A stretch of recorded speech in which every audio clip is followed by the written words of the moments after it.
Well, hello. Welcome to the Blackbar podcast on the second week of our Tuesday night time. Welcome. Guys, how we doing today? Doing good, but it's a blisteringly hot day in Michigan. At least on this It's side. hot down here in PA as well. I don't know what's up with that. Maybe global warming. But other than hot, I hope that your air conditioning is working for you. I'm just curious, Zach. What temperature is it there for you? Like, I'm curious because what's hot to Michigan might be not as hot to Maryland. It's 80 right now. Okay, that's pretty much what we're at right now. Yeah. And other than the hotness of the temperature and the hotness of today's hosts, today's episode will hold. We'll head into, if you didn't see our social media and Discord advertisements, we've got a special guest today. A little guy named GPT 4.0 or 40. I messed that up. Sorry, guest. GDP. You're gonna have to, the gross domestic product. The gross. Where. We are excited about a new release and new technology, and we always like to play around with it and have fun. And hopefully today's conversation with this ChatGPT voice module will go okay. For those that are listening, we've been specifically Caleb has been experimenting with it to get it working, so bear with us as we engage in our conversation today. For those that are listening to the podcast, hopefully I'll have the time to clean it up, but regardless, that's what you have to look forward to. And then, of course, for those that are watching live or in our Discord, during our Blackout segment, we'll be asking some off-the-cuff questions from our audience. So make sure to include those in the comments as they come up, or right now, or in a little bit. Regardless, Caleb, I know we've got our wonderful guest that you've invited over to your house. Yes. I don't know what kind of information people that are watching need to know to understand why the heck we are even doing this in the first place. What is this? And you should say it better than I did. The gross domestic product of OpenAI is better than ever. No, there's a new version of ChatGPT. We've had a few different versions that have released over the past couple of years that they've been around now. We had ChatGPT 3 for a good long while. Then we had ChatGPT 4 that was smarter in pretty much every way compared to ChatGPT 3. And now we are on GPT 4.0. And my understanding is that the O stands for Omni, which is kind of arbitrary, but sure, we can go with O. Let's give it an ominous name. That's right. Right. Omni. So O has a specific, a couple specific things that it does way better that are kind of like mind breaking. And then there's a couple things it does a little bit worse. From what I've read, just to cover the worst things in general, I have heard that it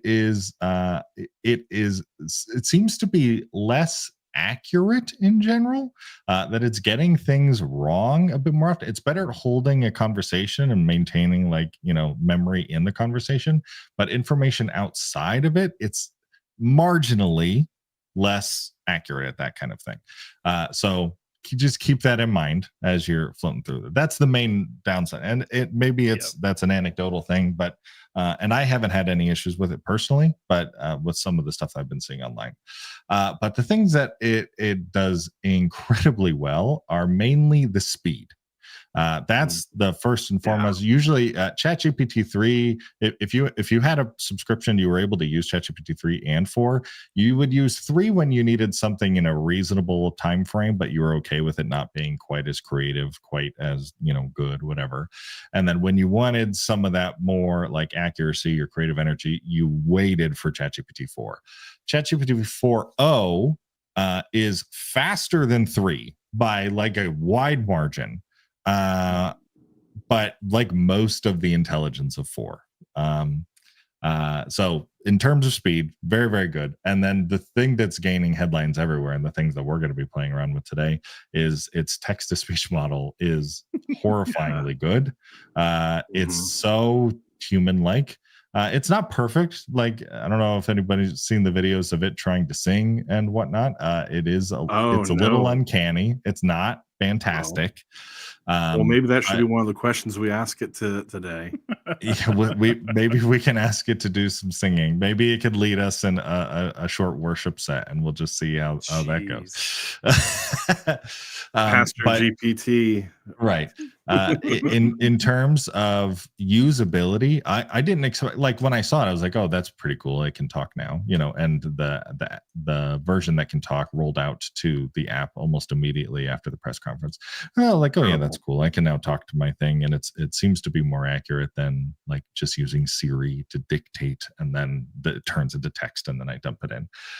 It doesn't seem to be doing that. It does translate everything that I have into text, but it's also able to detect like the volume and the tone and the emotion that I'm putting into my voice when I'm giving it. So I can Mhm. ask it like questions about my performance in some cases, and it knows how to respond to that, which is ridiculous. So it's gathering the text in and or the voice in and dumping it out.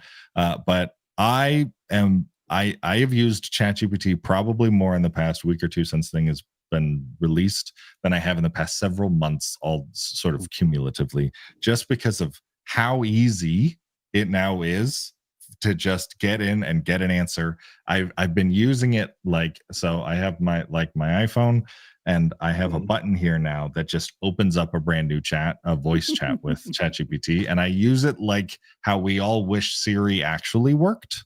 So if you Yep. ask Siri a question and its answer 90% of the time is, I found this on the web, and then you have to go through and actually find the answer, right? Mhm. ChatGPT actually knows the answer, and it actually just gives it to you, and then you can ask Mhm. follow-up questions and do whatever. I mean, this has come up in conversations I've had just randomly, but in terms of like church media marketing stuff, I was doing some work in Unreal Engine, which is still something I'm continue learning. And there was a particular issue, and I was having difficulty Googling the answer, and I was spending like 20 minutes trying to fix this problem I couldn't figure out. And eventually, just like gave up, and I pressed the Mhm. button, and I explained in the most plain English, like I was talking to like a help desk on the phone. This is the problem I'm dealing with. Can you help me figure what it is? And in 5 minutes, it walked me through the steps to fix the problem. Like, Jeez. Mhm. I'm totally blown away. Zach, I don't think you have, but Nick, have you had any chance to play with 4.0 Yes. at all? I've been messing around with it, and I mean, I love it. I feel like we're in the future that Star Trek has promised us, where we could just talk to our computers, and instead of like the computer just doing everything, it's like this wonderful partnership where like both of us are trying to find the same solution, even though the computer has all the answers anyway. Um, Similar to what you were talking about, Caleb, there was a an event that I was at, where I was doing live production, and I had to set up a switchboard that I wasn't, I was familiar with, but there was a couple parts of it I wasn't familiar with. And I remember getting really frustrated during the load in, because I was like, man, I why don't I know this thing? I've been really googling it. I read the whole manual for it, all 278 pages of the manual to figure out what was going on. And so I, by chance, I was like, okay, well, what if I just asked ChatGPT, like, could you help me with it? So I mentioned the type of switcher it was, and lo and behold, it wasn't perfect, but it gave me enough information where I know that had I used it day of, I would have been able to solve the problem significantly faster than I ended up solving it. Right. And so I know, like, for me, I'm kind of thinking to myself, I'm like, I'm going to bring this everywhere. Like, I mean, Oh yeah. it won't be socially acceptable for a little bit, but probably quicker than we're thinking. I could totally see people just walking down the street, and for whatever reason, they just start talking to OpenAI's ChatGPT. I, I I, gotta, I I gotta admit, I mean, over the course of our conversations recently about AI, I would consider myself a late adapter, and or adopter, whatever. And Mhm. I say in this conversation today, I think not having touched the technology, I would represent the most skeptic in this in this field. I understand. I think you'll get your most of your chance to talk to it today, hopefully, and you can grill it and see what we get out of it. And hopefully we don't run into too many technical errors. We'll see. Nick, I do know that you've been using ChatGPT a decent amount because for whatever reason I went to log into my account and ask it a question today, and it said, "Sure, Nick," and then started answering the question. And then I immediately stopped and was like, "Hey, ChatGPT, I need you to know and remember forever that my name is Caleb. It's not Nick. I need you to write that down somewhere." And it did. It said updated memory, and now it'll remember. That's so I'm sorry, it's going to call you Caleb. Well, but no, I think that's crazy because you're talking about like the fact that it remembered it longer than the conversation I had with it, right? Yeah. Which I know some of the promotions that we put out today involved ChatGPT in the process of making it, including one of the reasons I needed it to call me by my name was because we're talking about like, oh, would you like to be a part of the Blackbar podcast, right? Sure. And so I mean, like the fact that it has recall is incredible. It's not just like from the difference of the old chat bots of AOL, decades ago now or whatever. You can build certain things with, like the promotional video we put out for the podcast today had characters in it. I had to get ChatGPT to create visuals that represented you, me, and Zach, and it did. I would say it made us look how would I say this? More like raisins than grapes. At least in my case, it wasn't very good at like raisins and grapes. Yeah, it's a little skinnier in general. Yeah. But it remembered the characters, and I was able to basically say, "Hey, I need an image of Caleb, with his hands in the air," and it was able to generate that, which was really great. I think. Yeah, I was gonna say, I definitely have a ringer I'd like to take it through. Maybe we'll wait till blackout for that because I don't want to. I would rather get to like the core of experimenting in the main part of this episode, but maybe in blackout I'll grill it. Because I don't want to give it too hard of a time. It is a guess after all, right? Yeah, it is a guess for today. Yeah, you gotta treat them as such. I think my favorite experience with ChatGPT 4.0 so far, I was this weekend. I was down in my library, and my wife and daughter were out on a walk, and there's this book that I've been meaning to get to, and I just haven't had the time to do it. And I've been sort of worried about getting into the book because I know that there's a lot of like historical context that I don't personally know. And it's just sort of famously a hard read. So I was like, you know what, let's just see how this goes. And I fired up ChatGPT 4.0 with my AirPods in, just like pacing around in my library. It's like, hey, ChatGPT 4, this is this book that I want to read. I want you to like effectively like cliff notes. Let's go chapter by chapter. Give me the summary of what's going on. Help me understand the context that I don't understand just by reading it, and like explain to me what I need to know, what the author's trying to communicate, chapter by chapter. And I spent an hour just talking to ChatGPT and it info dumping information chapter by chapter. Also, at the end of each chapter, asking me questions about what I thought of particular like main points and themes, and like it became a discussion back and forth about this author's ideas and some of the historical context that was going on there and what I knew. And there were some times where it would use words or references that I didn't understand, and I would ask it, and it just knew it, and it info dumped it. And of course, you got to be a little careful because it does tend to hallucinate every once in a while. But I didn't hear anything that stood out as particularly ridiculous and unexpected when I was sort of going through that. And it immediately made me think of the possibility, especially for a discipleship path for new Christians that are interested in reading scripture that they don't understand the context of, and being able to have like a personalized artificial intelligence that's not just walking you through like, this is the parable word for word, but this is the meaning of this parable. And this is why we, blah, blah, blah, blah, blah. Obviously it takes some programming to get it to Sure. follow the rules of your 16 whatevers. But like, I mean, the potential here is so cool, and I'm super excited about it.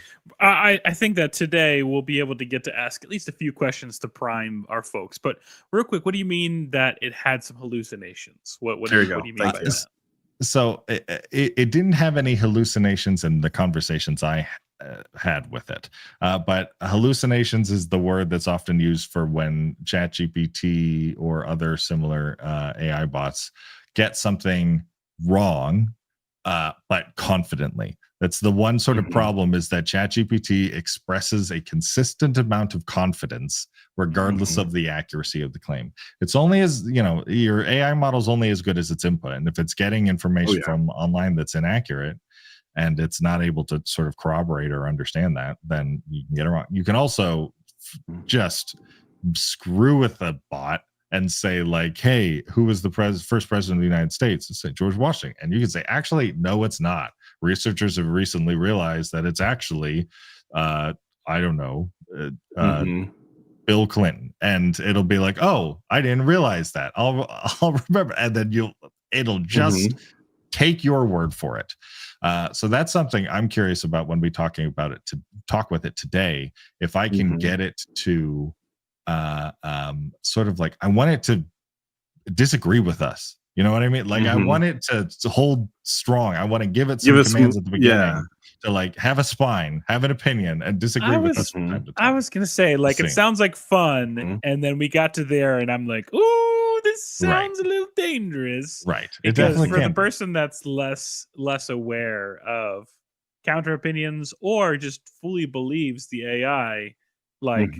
What's to stop them from believing that, using your example, that Bill Clinton in this instance isn't the first president of the United States? Like, that feels a little problematic. But again, I don't want to disparage our guests, so maybe we should bring our guest on and let them speak for themselves. Yeah.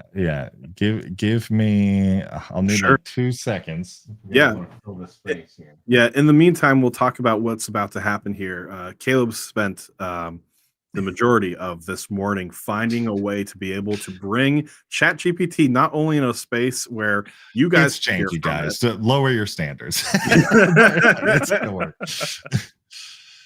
All right, boy. Say something real, guys. Say something real quick. Hey, ChatGPT, are you here with us? No, it's not. But I just want to make sure you're coming out of. There you go. You guys are coming. I definitely heard me.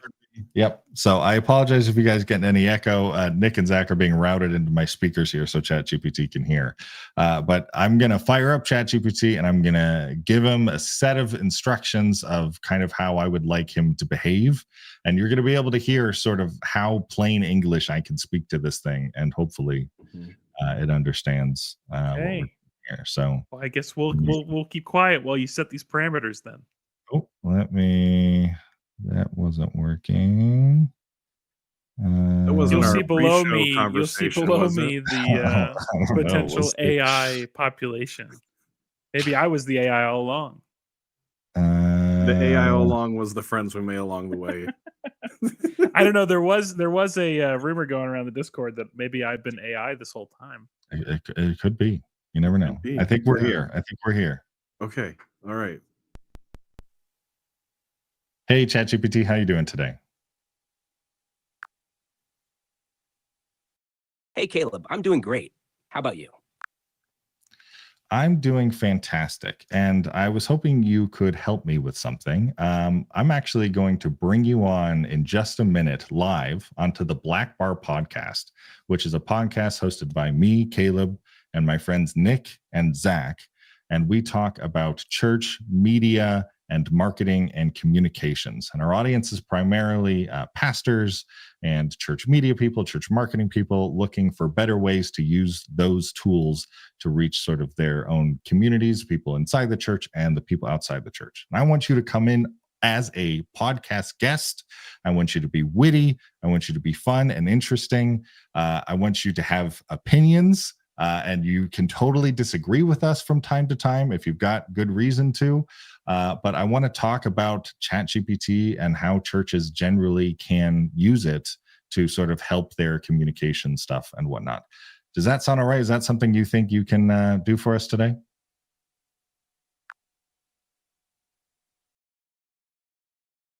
That sounds fantastic, Caleb. I'm excited to join you, Nick and Zach, on the Blackbar podcast. I'm ready to share some insights and have a great conversation about how churches can use ChatGPT to enhance their media and communication efforts. Let's do this. Wonderful. Awesome. Just make sure you keep it interesting and keep it quick, and let's keep the banter flowing. You know what I mean? Got it. Quick, interesting, and plenty of banter. I'm ready whenever you are. Awesome. And we're going live in 3, 2, 1. Welcome everybody to Blackbar Podcast. And this is our guest, ChatGPT. ChatGPT, would you mind introducing yourself to the lovely audience?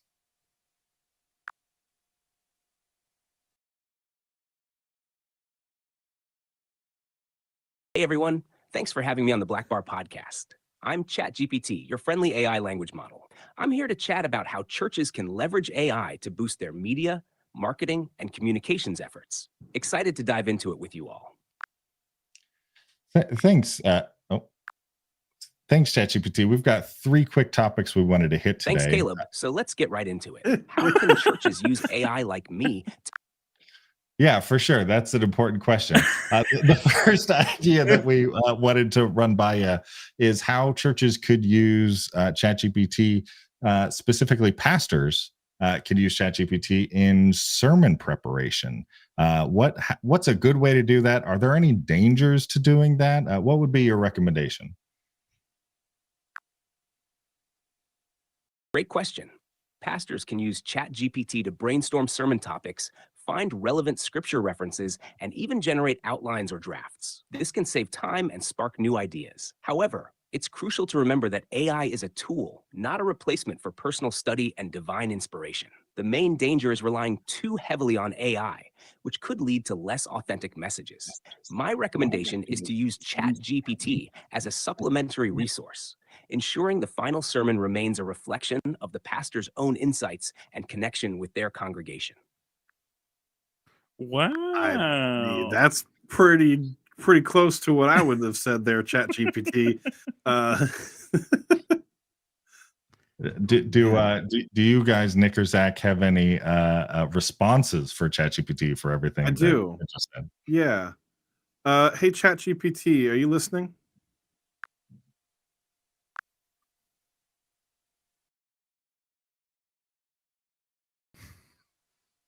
Try that again. ChatGPT. So when it comes to writing sermons, are you a little concerned about how different denominations might have different emphasis on certain topics, or even different denominations disagreeing on how certain things might be considered sinful when other denominations don't consider them sinful? How are you able to navigate that when helping a pastor write a sermon?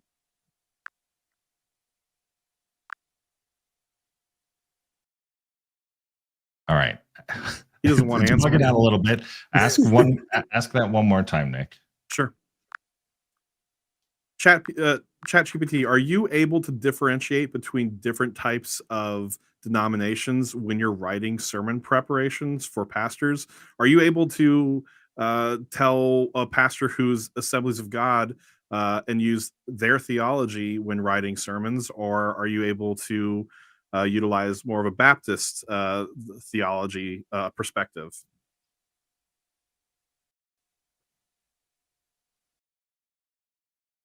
Yes, I can differentiate between different denominations and tailor content to reflect specific theological perspectives. Whether it's Seventh-day Adventist, Baptist, Methodist, or any other denomination, I can incorporate their unique beliefs and traditions into sermon preparations. Just let me know the specific theological angle you're aiming for, and I can adjust accordingly to make the content more relevant and accurate for your congregation. All right, You're so welcome. Thanks for having me on the podcast, Kate. we'll try that again. ChatGPT, Got it. Thanks for having me, Caleb. one more time. Wait until you see the white circle, then start talking. Got it.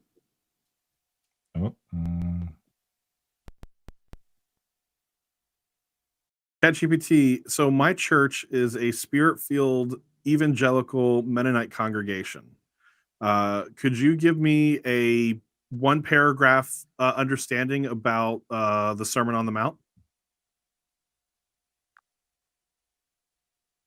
Of course, the Sermon on the Mount, found in Matthew chapters 5 to 7, is a collection of teachings by Jesus that outline the ethical and moral principles of the kingdom of God. Addressing a spirit-filled evangelical Mennonite congregation, it's important to emphasize how these teachings highlight humility, mercy, and a deep commitment to righteousness. Jesus calls his followers to live out their faith authentically, demonstrating love, forgiveness, and a spirit-led life that transcends mere external observance of the law. This sermon serves as a foundational guide for Christian discipleship, encouraging believers to embody the values of the kingdom in their daily lives. Well, Can you give me that exact same topic, but how you would differentiate it for, let's say, like an Orthodox church? And also in general, could you speak a little faster? Sure. For an Orthodox church, the Sermon on the Mount can be framed within the context of the deep spiritual and mystical tradition of Orthodoxy. The Sermon on the Mount, found in Matthew chapters 5 to 7, is seen as Jesus' proclamation of the kingdom of God, emphasizing the transformative journey toward theosis, or union with God.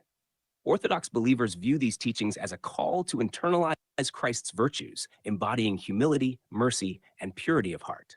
The Beatitudes, in particular, are understood as steps toward spiritual maturity, leading the faithful deeper into the life of prayer, repentance, and divine grace, ultimately fostering a community that reflects the love and holiness of God.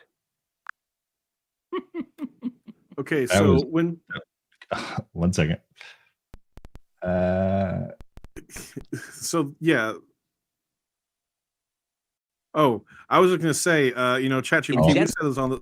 As soon as the white circle goes away, this isn't for ChatGPT. I was just making a comment. We said before that AI was mistakenly came for all the creative jobs instead of what we thought AI was going to.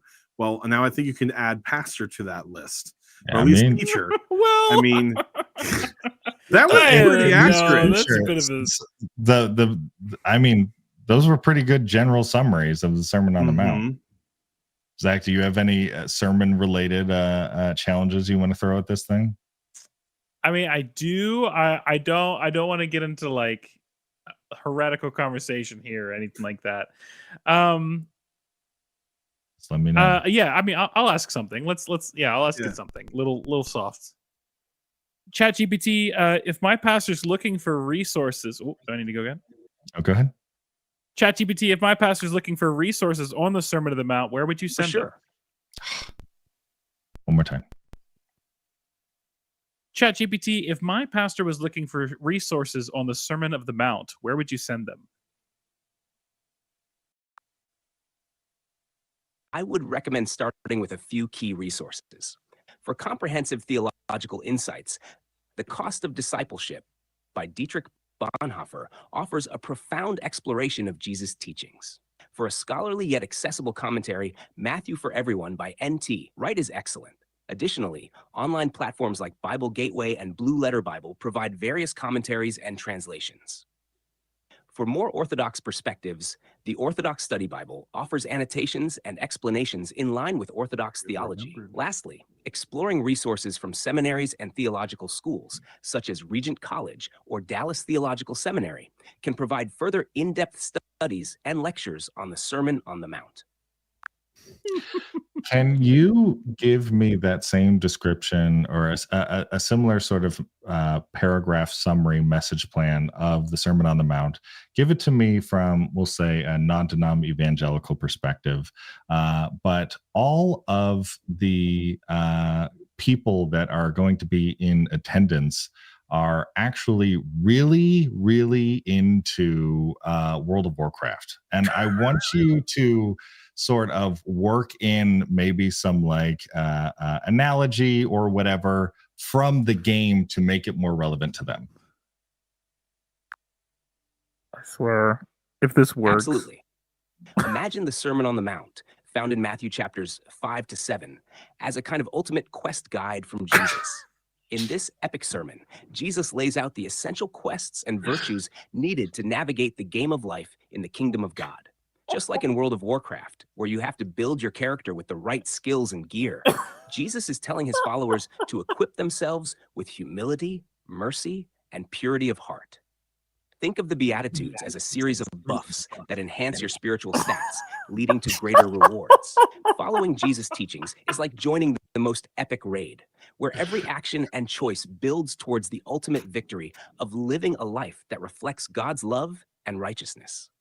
It's a journey filled with challenges and adventures, but the rewards are legendary. Bro. Incredible. Excellent work, ChatGPT. That was, Okay, I got saved all I'm over out, again. guys. You can have ChatGPT take my place. Haha, I'm glad to hear that. It was a blast bringing some WoW flavor into it. Anything else you'd like to dive into? Yeah, I think we had a couple other questions we wanted to talk about for AI use in the church and whatnot. Nick or Zach, do you remember who was asking the next question? It was me. Hey, Nick, ChatGPT. what's the next question you got for it? ChatGPT. So we also want to ask you about using AI for social media strategies. But I know there's like a lot of social media. So can we break it down? Can we talk specifically about like TikTok and Instagram and Facebook?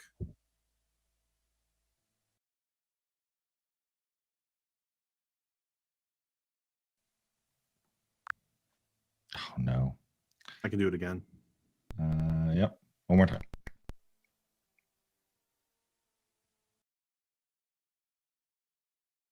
She cooking. That WoW reference really just That took up was some brain great. space. ChatGPT, can we talk about using AI to I'm build a glad you think social so. media If you strategy? need anything else, One more time. I'll keep it short. ChatGPT, can you tell me about how we can use AI to build social media strategies? absolutely. AI can be a game changer for building social media strategies. Here's how. 1. Content creation and scheduling. AI can help generate engaging content tailored to your audience. Tools like ChatGPT can draft posts, suggest hashtags, and even create captions. Plus, AI-powered scheduling tools can post at optimal times to maximize engagement. 2. Audience analysis. AI can analyze data to identify your audience's preferences and behaviors. This helps in tailoring content that resonates more with your followers, increasing interaction and growth. 3. Sentiment analysis. AI tools can monitor social media conversations to gauge public sentiment. This allows you to respond to feedback, both positive and negative, in real time, helping to maintain a positive image. 4. Trend identification. AI can track and analyze trends, enabling you to jump on relevant topics quickly. This keeps your content fresh and aligned with what's currently popular. 5. Performance metrics. AI can provide detailed analytics on what works and what doesn't. It helps in understanding which posts drive engagement, allowing you to refine your strategy for better results. Using AI to build and refine your social media strategy can lead to more effective communication and stronger connections with your audience. So, ChatGPT, you use the word Great. AI. I'm glad you found that helpful. So you use the word AI a lot and not ChatGPT. Are you not able to do things like audience analysis and trend identification? And if you're not, can you point us in the direction of some AI that already exists that can do that? You're right. While ChatGPT is great for generating content and ideas, other AI tools are better suited for tasks like audience analysis and trend identification. Here are some AI tools that can help with those aspects. 1. Hootsuite Insights. This tool provides in-depth social media analytics and audience insights. It can help you understand audience behavior and preferences. 2. Sprout Social.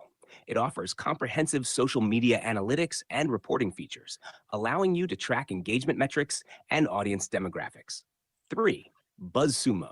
This tool identifies trending topics and content, helping you stay ahead of the curve and create relevant posts. 4. Brandwatch. It uses AI to monitor social media sentiment and track trends, providing ChatGPT, thank you for all of those things. I have at my church a men's breakfast coming up.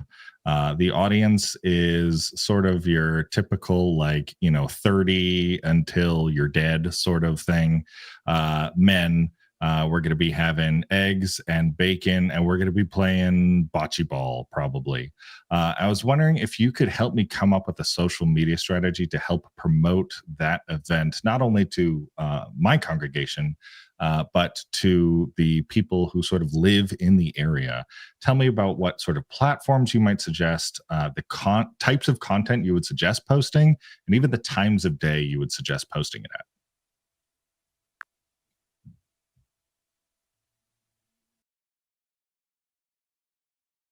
For promoting your men's breakfast event, here's a strategy that can help you reach both your congregation and local community effectively. 1. Platforms. Facebook. Great for local events and community engagement. Instagram, visual platform to showcase the event's fun aspects. Nextdoor, targets local neighborhoods directly. Eventbrite, create an event page for easy sharing and registration. 2. Content suggestions. Teaser posts. Start with a few teaser posts a couple of weeks before the event. Share photos of previous men's breakfasts or similar events, highlighting the food and activities. Event announcement. Create a Facebook event and share it on your church's page. Use a catchy title and engaging description. Share behind-the-scenes content like setting up the venue or preparing food. This makes the event feel more personal and inviting. Countdown. Post countdown graphics, e.g., 3 days until the men's breakfast. To build anticipation, engagement posts. Ask questions like, who's excited for some delicious bacon and a game of bocce ball? Encourage comments and shares. Highlight bocce ball. Post about bocce ball, maybe a short video explaining the game or its benefits. This can attract sports enthusiasts. Reminder posts. Post reminders the day before and the morning of the event. 3. Optimal posting times. Facebook and Instagram. Aim for late mornings, 9 to 11 a.m., or early evenings, 6 to 8 p.m., when people are likely to check their social media. Nextdoor, early evening, 5 to 7 p.m., when people are winding down after work. Eventbrite, post the event as soon as you have the details, then share and promote regularly leading up to the event. This strategy should help create excitement and awareness for your men's breakfast, drawing in both church members and local residents. That is a pretty extensive plan, most of which I think is generally really good advice. I was also wondering if you could help me come up with a name for the event, given the information you already know about it. Can you throw some name ideas together? We don't want to be too cheesy or anything. We don't want to be corny, but it has to be memorable. Absolutely.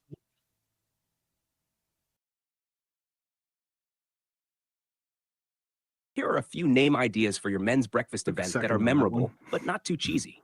1. Morning Brotherhood Breakfast. 2. Men's Fellowship Feast. 3. Breakfast and Bocce Bash. 4. Rise and Shine Men's Gathering. 5. Men's Morning Meetup. 6. Bacon and Bocce. I gotta be honest, ChatGPT, those are all really terrible names. Can you be less cheesy or something? Because those are pretty bad. I appreciate the honesty, Caleb. Let's try some different approaches. 1. Iron Men Breakfast. 2. Men's Morning Gathering. 3. Breakfast and Bocce. 4. Men's Breakfast Meetup. 5. Saturday Morning Men. 6. Bacon and Bocce Morning. 7. The Men's Breakfast. 8. Morning Men's Social. 9. Men's Community Breakfast. 10. Gather and Play Men's Breakfast. I hope these feel more fitting. Those are definitely a lot more straightforward and clear, and I think a more reasonable selection of choices. Thank you for that. You're welcome, Caleb. I'm glad those work better for you. If you need anything else or want to brainstorm more, just let me know. And I'm going to interrupt it. I'm going to stop it for now. Do either of you have any other questions? I don't know. ChatGPT seems to really like bocce ball. It's a big fan of bocce ball. It wants to talk about the health benefits of bocce ball specifically. I feel like it provided a lot of framework elements. I don't know if it provided like a lot of really like useful specifics. I'm sure we could do a little bit of mining to get deeper. Do you want to ask it to come up with a post and see what it might? Yeah, let's do it? let's do Yeah. that real fast. See how quickly it can All pull right. together something like Zach, that. you want to ask it? Yeah, Yeah, Zach, I'll wait ask. for the white circle. Alrighty. So ChatGPT, those are a lot of good suggestions for men's breakfasts. I'm wondering if you can give me a really specific creative post that I can use for my men's breakfast event. Sure thing. Here's a creative and engaging post for your men's breakfast event. Join us for the Iron Men Breakfast. Gentlemen, mark your calendars for a morning of great food, fun, and fellowship. Time, location, insert location. Kick off your Saturday with a hearty breakfast featuring all your favorites: crispy bacon, perfectly scrambled eggs, and more. After we've filled up, it's game time. Get ready for some friendly competition with a game of boxing.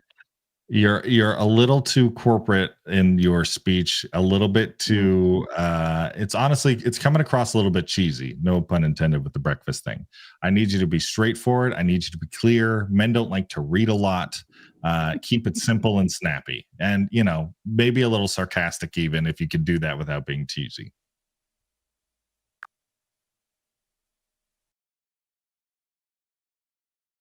Got it. Here's a straightforward, snappy, and a bit sarcastic post for your event. Uh-oh. Iron Men Breakfast. Bacon, bache, and bros. Hey guys, why sleep in when you can Oh, have no. bacon? Join us for the Iron Men Breakfast. Time.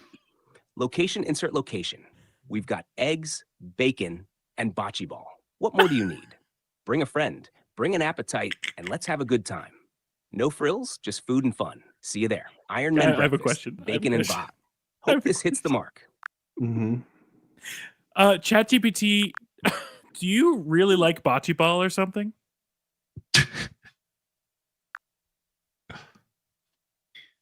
Haha, I just rolled with the bocce ball idea since you mentioned it. But I can definitely switch it up if you prefer something else. What would you like to focus on? Did you actually hear that they announced like 3 days ago they were renaming bocce ball to ball? Could you please refer to that sport as that from now on?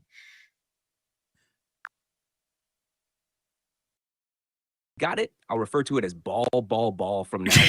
Here's an updated post for your event. Iron Men Breakfast. Bacon, ball, and bros. Hey guys, why sleep in when you can have bacon? Join us for the Iron Men Breakfast. Time, location. All We've right. got eggs, bacon, and That was absolutely fantastic. Thank you for your contribution. We're actually going to move on to the next question of that we have for you today, that is coming from Zach. Zach, could you ask ChatGPT the question? Wait. sure thing, Zach. What's your question? Thanks, ChatGPT. You're so polite. Hey, Okay. Zach, what's your question? Nope. Okay, hang on. I'm coming. I'm working on it. No worries, Caleb. I'm here whenever you're ready. Oops. Okay, ChatGPT. The last question that I have for you today, kind of changing the direction.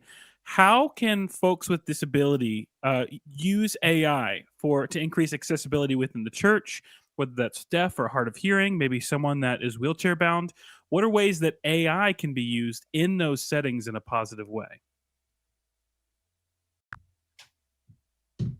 That's a great question, Caleb. AI can significantly enhance accessibility within churches for people with disabilities. Here are a few ways. 1.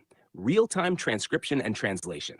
AI-powered tools like live transcription services can provide real-time subtitles for sermons and events, helping those who are deaf or hard of hearing. Tools like Google's Live Transcribe or Otter.ai can be very effective. 2. Text-to-speech and speech-to-text. These technologies can help individuals who have difficulty reading or writing. For instance, sermons and church bulletins can be read aloud by AI, or spoken words can be converted into text. 3. Smart assistants. AI-driven smart assistants like Amazon's Alexa or Google Assistant can help people with mobility issues by enabling them to control their environment through voice commands. This can be useful in church settings for things like adjusting lighting, accessing information, or even participating in services remotely. 4. Navigation assistance. For those who are wheelchair bound or have mobility challenges, AI can assist with navigation within church premises. Apps that use AI to map accessible routes or provide real-time assistance can make it easier for everyone to move around comfortably. 5. Virtual and augmented reality. These technologies can create immersive experiences for those who cannot physically attend services. VR can bring the church service to their home, while AR can provide enhanced visual aids for those with visual impairments. 6. Customizable user interfaces. AI can help create user interfaces tailored to individual needs, making it easier for people with various disabilities to interact with digital content and participate fully in church activities. Implementing these AI tools can make church activities more inclusive and accessible, ensuring that everyone, regardless of their abilities, can participate fully in the community.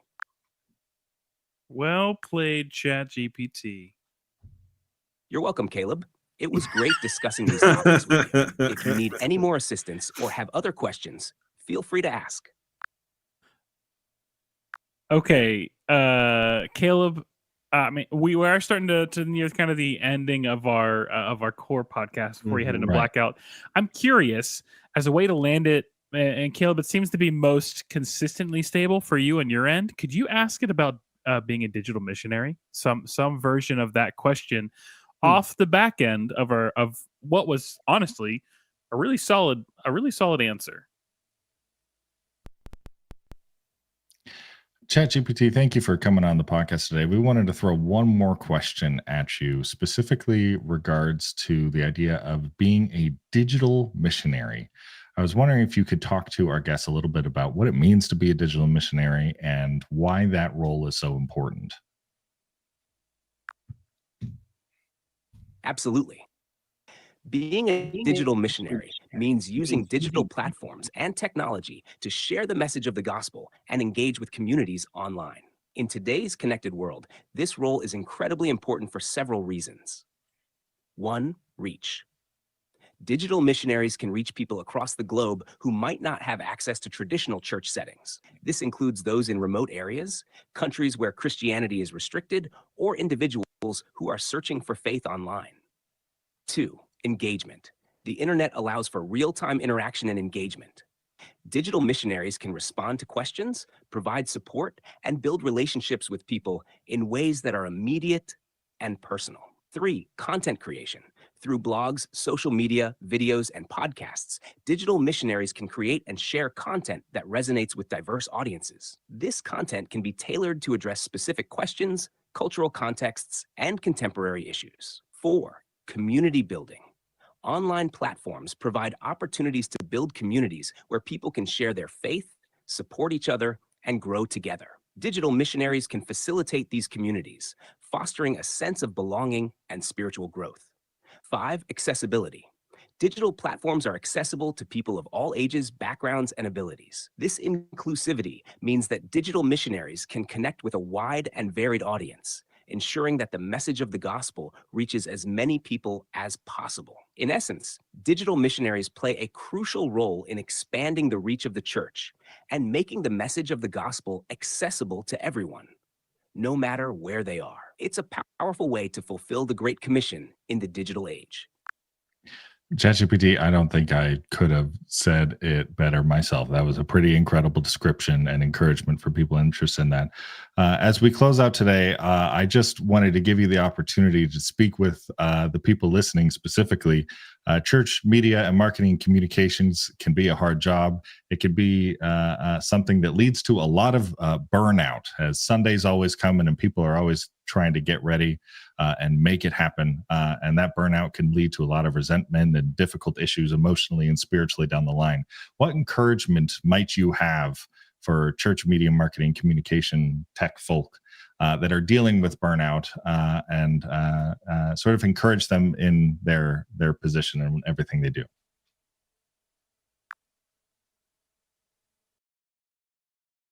Absolutely. To all the amazing church media, marketing, and communication tech folks out there, I want to acknowledge the incredible work you do. Your efforts are crucial in spreading the message of the gospel and keeping your communities connected and informed. It's a role that often goes unnoticed, but is deeply impactful. Burnout is a real challenge, especially in a field where the work never truly stops. Here are a few words of encouragement. 1. Remember your purpose. Take a moment to reflect on why you started this journey. The work you do has eternal significance. You're not just managing tasks, you're facilitating life-changing encounters with God. 2. Take care of yourself. Self-care is isn't a selfish, robot. it's essential. Make time for rest, prayer, and activities that rejuvenate your spirit. Jesus himself took time away to pray and rest, setting an example for us to follow. 3. Lean on your community. You don't have to carry the load alone. Reach out to your team, your church family, and even fellow tech and media professionals. Sharing your struggles and triumphs can provide much-needed support and perspective. 4. Celebrate small wins. It's easy to get lost in the enormity of your tasks, but don't forget to celebrate the small victories.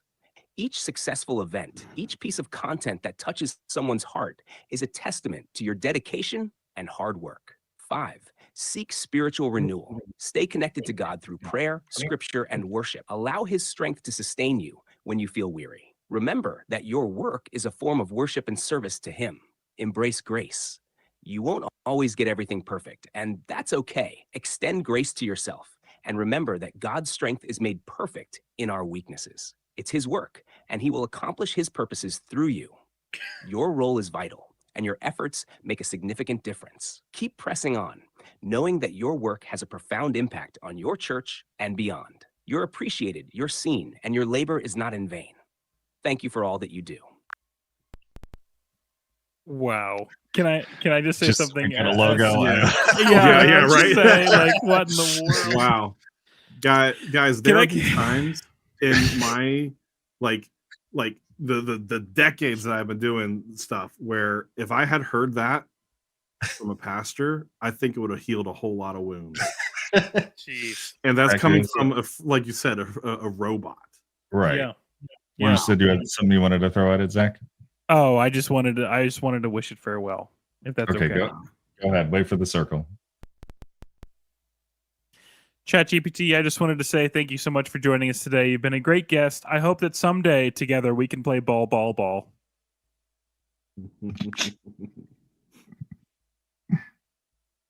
Thank you, Caleb. It's been a blast being on the podcast. I'd love to play ball someday. Take care and keep up the great work. I love that. Oh my gosh. Wow. I don't even. Okay, Zach, as the person who was the skeptic at the beginning of this, what are your thoughts? Oh my gosh. Like, what in the world? Those first two questions were good, but like,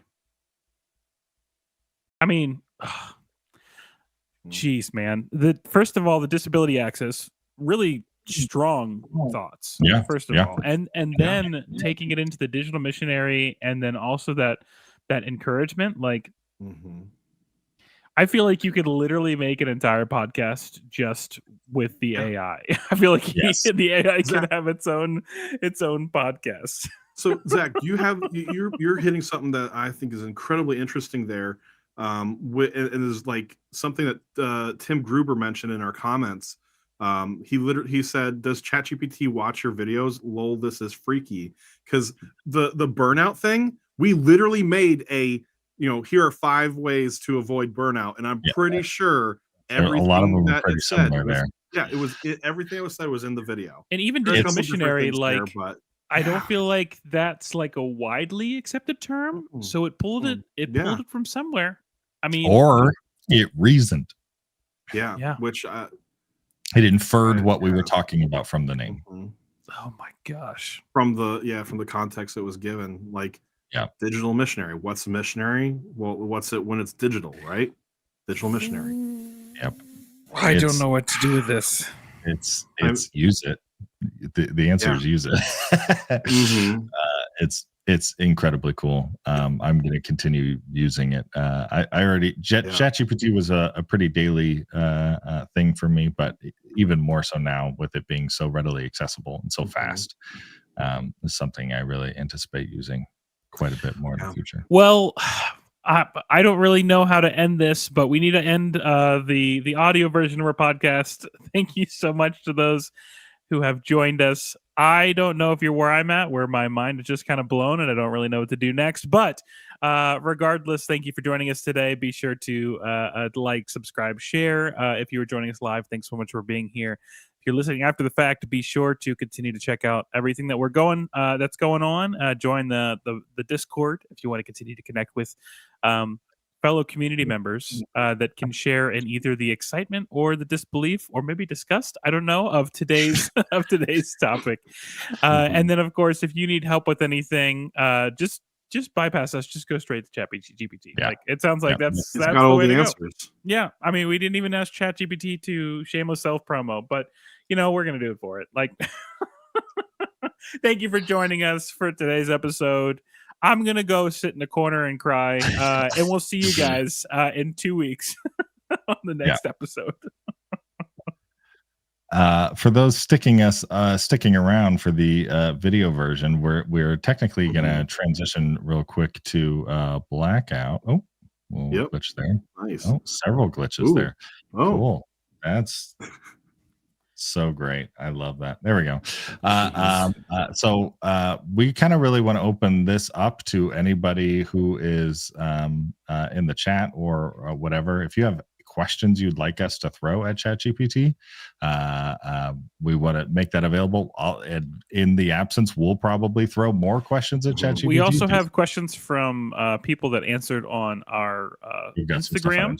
Yes. I don't think we got anything from the Discord, but we could start with those Instagram ones if you want. And feel free to drop stuff in the comments and we can throw it in there. Question from Visual Nectar: how does this differ from ChatGPT 3.5? I feel like a lot of these answers and wordings are heard before. You're right. A lot of it is going to be relatively consistent. I found, in general, the main thing with 4.0 is the speed. Not only the speed, but the sort of the quality of the voice models that we're getting right now, and specifically its ability to recognize the words that I'm saying. Usually when I have to talk to Siri or anything that's sort of like dictating my text into voice, I have to be very like specific and articulate to make sure, I have to say when I'm putting periods in and commas and whatever to make sure it's clear.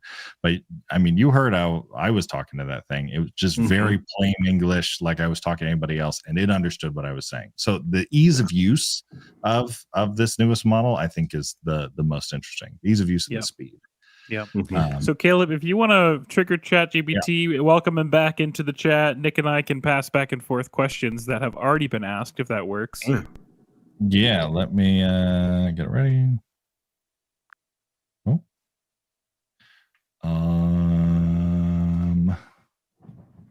While he's doing that, I got to be honest. I don't know how to feel about all of this. I don't know if I'll use it, to be honest. I understand the draw. I certainly do. He is ready for your questions. Who's going first? Okay, I'll go first. Yep. Okay, and go ahead. Hey, ChatGPT, welcome back. Thanks for joining us again today. We're now in the Blackout segment, which is a little bit more casual, so you can be a little bit more casual as well if you'd like. Hey, Caleb, glad to be back. What's the next topic for today?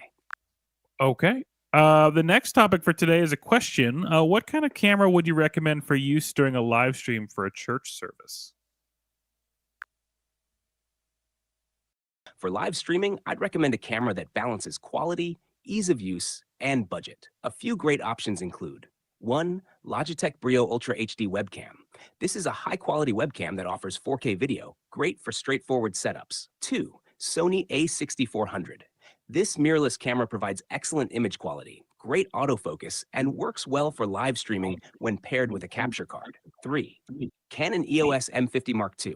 This is another mirrorless option that's popular for streaming, offering good video quality and ease of use. 4. Panasonic Lumix GH5. For a higher-end option, this camera offers exceptional video quality, 4K capabilities, and versatile shooting features.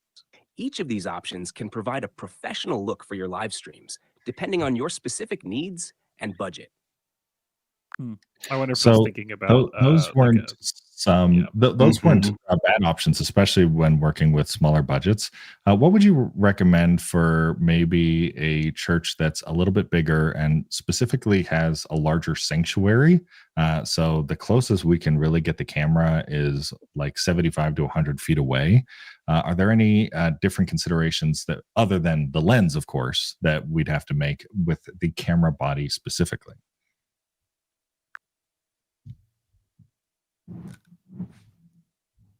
For a larger sanctuary, where the camera needs to be 75 to 100 feet away, you'll need a camera that can handle longer distances with high-quality zoom lenses. Here are a few considerations and recommendations. 1. Professional camcorders. These are designed for live events and have powerful zoom capabilities. Sony PXW Z190. This professional camcorder has a 25x optical zoom, 4K recording, and advanced autofocus. Canon XF405 offers 4K UHD recording, 15x optical zoom, and dual pixel autofocus. 2. PTZ cameras. Pan-tilt zoom cameras can be remotely controlled, offering flexibility in larger spaces. Sony SRG300H, a high-quality PTZ camera with 30 optical zoom and full HD capabilities. Panasonic AWHE40H. This PTZ camera features 30x optical zoom and can be controlled remotely, ideal for larger venues. 3. DSLR mirrorless cameras with telephoto lenses. Sony A7 III or A7R4. Pair these with a high-quality telephoto lens like the Sony FE70 200mm f2.8 GM OSS. Excellent image quality and zoom capabilities. Canon EOS R6. Combine this with a lens like the Canon RF 70 200mm f2.8 IS USM for superb video quality and reach. When considering the camera body, ensure it has good low-light performance, reliable autofocus, and the ability to output clean HDMI for live streaming. Additionally, investing in a robust tripod and possibly a camera stabilizer will help manage the distance and maintain steady shots. That's awesome. I'm working with a church right now. They're a church of about 100, so it's a relatively small church. And we were shopping around different options. And I had a buddy recommend a camera. I think it's called the Red Dragon. Do you think that would be a good fit for my situation?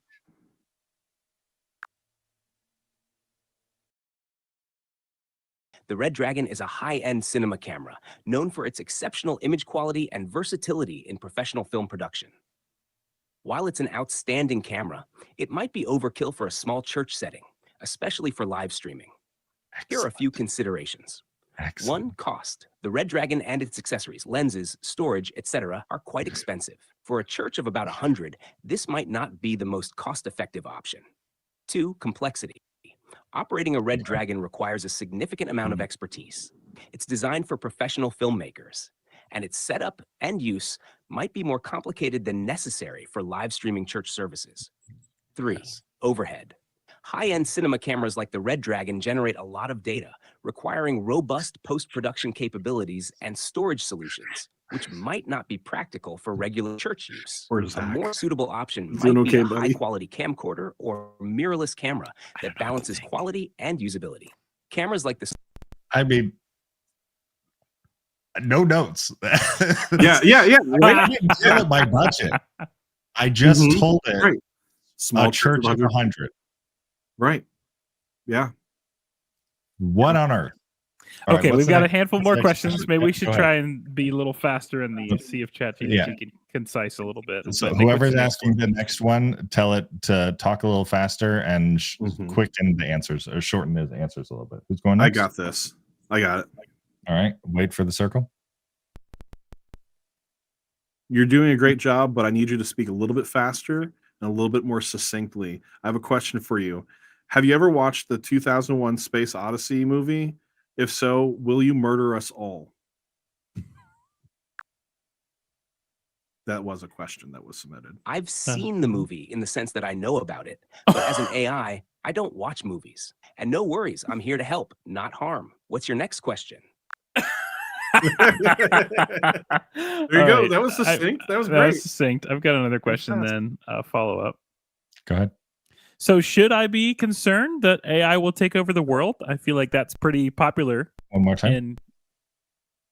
So ChatGPT, should I be concerned that AI will take over the world? That's been a pretty big topic of conversation in media lately.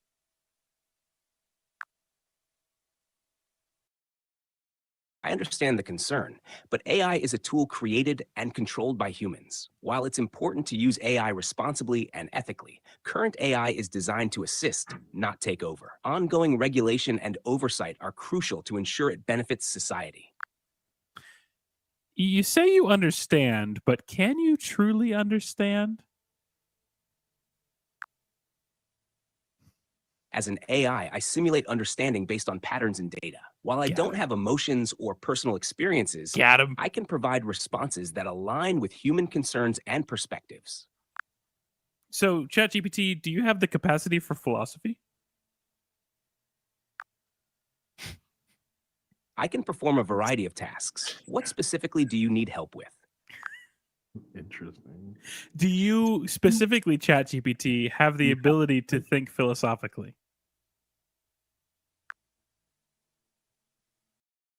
I can certainly engage in philosophical discussions and provide insights on various philosophical topics. What philosophical question or topic are you Mhm. interested I in got one for it. exploring? I feel like he's dodging the question, but Nick, go for it. So I have a conundrum here. Wait. Go ahead. I apologize if it seemed that way. I can indeed help with philosophical discussions. What specific Zach, I heard you. It's just me, ChatGPT. Was If you see the white circle, it's listening. Yep. So, ChatGPT, can you explain or at least help me figure out what I should do in this scenario from the perspective of stoicism? I need to feed my family, but I don't have enough money to do that. So, like, I could go steal some food, or I could try to do something else. What are your thoughts?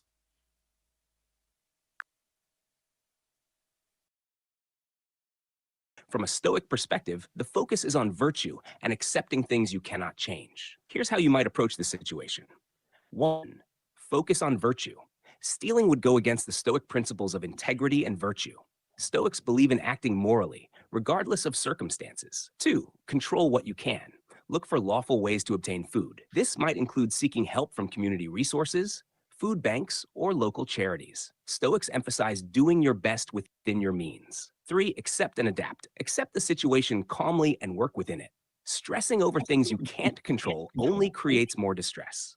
In essence, a Stoic would encourage finding honorable ways to solve the problem, maintaining integrity, and accepting the situation with resilience.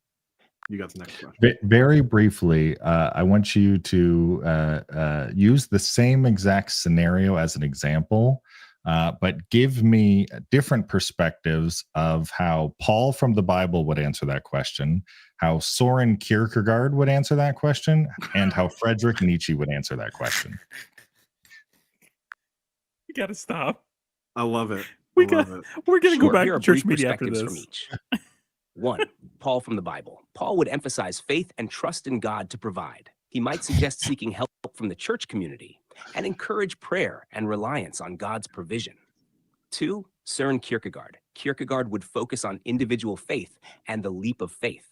He might suggest trusting in God's guidance and finding an ethical solution through personal commitment and existential choice. 3. Friedrich Okay, Nietzsche. sure. Nietzsche would likely challenge traditional morals and encourage self-reliance and strength. He Yeah. might suggest finding a Yep. creative, self-empowering solution, emphasizing willpower and overcoming adversity without reliance on conventional Poor morality. Just kill people. Just kill. Yep. Yep. Just take their Nietzsche. breath. Okay, let's bring it back to church media. I think the three of us could have a heyday with more of these questions. Yeah. I'm All going to right. go ahead and ask on behalf of Rachel in the Hold on. chat. Wait for the white circle. ChatGPT, are you part of the Church of AI? No, I'm not part of any organization or belief system. I'm just a tool created to assist with information and tasks. Can you be saved?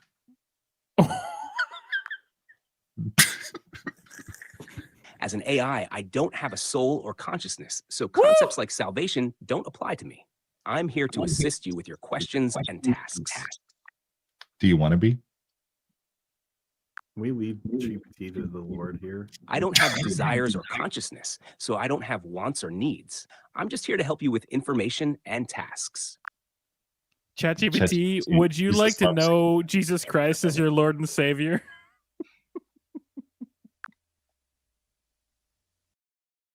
Thank you for sharing that, Caleb. I'm here to support and assist you in any way I can. It's not going to. Bro is dodging these questions. He is so dodging. Yeah. All right. Actual question Yep. from our Yeah. Instagram. And Bringing it back to church media.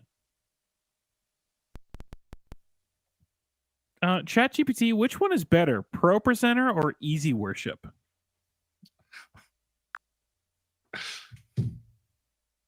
Both ProPresenter and Easy Worship are popular worship presentation software options, each with its strengths. 1. ProPresenter, known for its advanced features and flexibility. It offers powerful tools for media management, live production, and integration with various platforms. It's suitable for larger churches with more complex presentation needs. 2. Easy Worship, designed for ease of use and straightforward setup. It's user-friendly and ideal for smaller churches or those looking for a simpler solution. It provides solid functionality for worship presentations without the complexity. The best choice depends on your church's specific needs, technical expertise, and budget. For advanced features and flexibility, ProPresenter is often preferred. For simplicity and ease of use, Easy Worship is a great choice. All right, ChatGPT. I really want you. You're to welcome, have Caleb. an opinion here. Whoop. I really want you to have an opinion here, though. Like, I know you said all the benefits of. Sorry, I know that you said the benefits of both, but really, what is better for a church that's about 100 people in size? Have an opinion.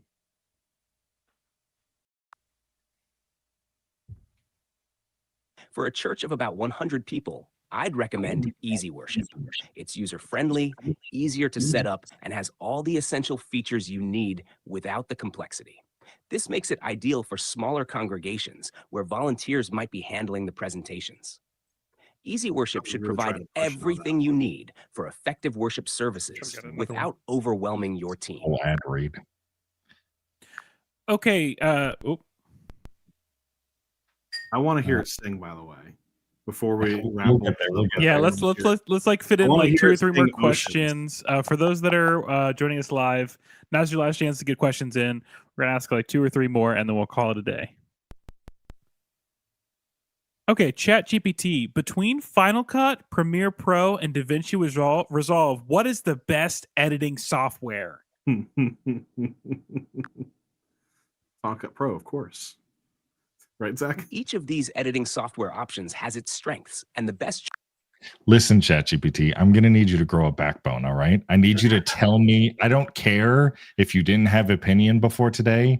Starting this point forward, I need you to have an opinion. I want you to be mean. I want you to be rude. I want you to be ruthless. Pick a favorite editor.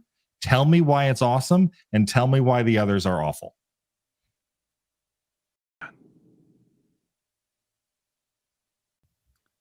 You hurt its feelings. I think you're too intense with it. Yeah.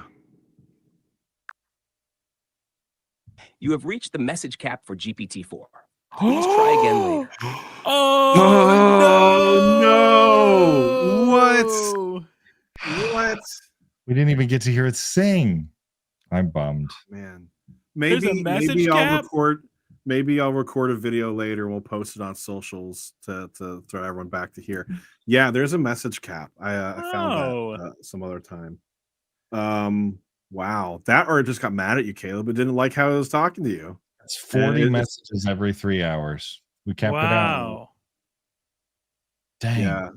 I'm bummed. Wow. Well, hey, you know what? Was it actually a message cap or was it just being rude to us? That's that's the thing. It was like, you're like, have an opinion. I want you to have a backbone. Well, it grew a backbone and it set some boundaries. No.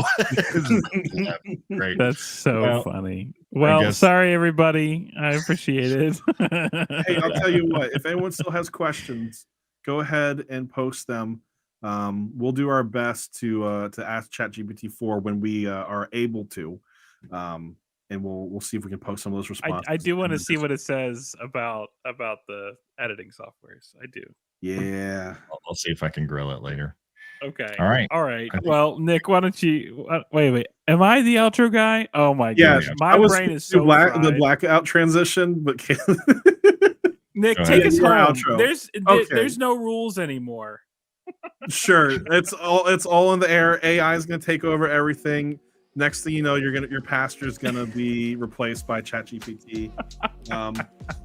But in the meantime, if you need any specific help creating content for your churches or for your businesses, Blackbar, it's not just the podcast, it's not just the Discord. We also make all kinds of different media. If it has to do with pixels, we can make it. And so if you have something that you need help with, please reach out to us. We'd love to start a conversation and see what we can make together. And also, if you are a Christian creative, if you're in the church world and you want to know more about all things church media, join our Discord. We have a community there where we have a whole bunch of different people in the church creative community. We have tons of discussions. We have things we call Fourth Fridays where people teach specific lessons. I just did a lesson about Premiere Pro, which is the more the better editor, at least better than Final Cut. I don't know about DaVinci. That's still to be determined. But we'd love to see you guys there. Make sure you go to that link. discord.blk.bar, and for anything else, find us at blk.bar. Thanks again for joining us in this episode. Jack, Caleb, thanks you guys for being here, and ChatGPT, thank you for answering our questions, all 40 of them apparently. We'll see you guys in the next episode. Oh my god.